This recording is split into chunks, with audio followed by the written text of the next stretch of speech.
আচ্ছা একটা কথা বলো, আমি যদি তোমার লাইফে না আসতাম, যে তোমার গার্লফ্রেন্ড হতো তাকে তুমি আমার মতন করেই ভালোবাসতে, মানে এত ভালোবাসতে?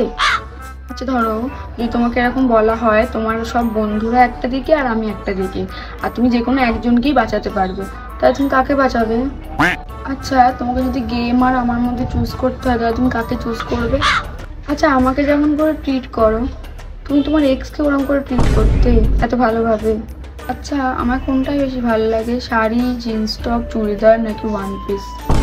আচ্ছা তোমার চোখে দেখা সব থেকে সুন্দর মেয়ে মানে কোনটা বা কে? তোমার আমার হাতের রান্না বেশি ভালো লাগে নাকি তোমার মায়ের হাতের রান্না বেশি ভালো লাগে? আচ্ছা এই যে তুমি আমার জন্য ফুল চকলেট কিনে নিয়ে আসো, এর আগে তুমি এরম ভাবে কাউকে ফুল চকলেট মানে গিফট করেছো বা কিনে এনে দিয়েছো? আচ্ছা আমায় কেমন লাগছে এখন? যদি খারাপ লাগে তাহলে কিছু বলতে হবে না, আর যদি ভালো লাগে তাহলে বলবে যে ভালো লাগছে, আমি কিছু মনে করবো না। তাহলে লাস্ট একটা কোয়েশ্চেন জিজ্ঞেস করছি, হ্যাঁ আর জিজ্ঞেস করবো না, তুই আমাকে সব থেকে বেশি ভালোবাসো তো?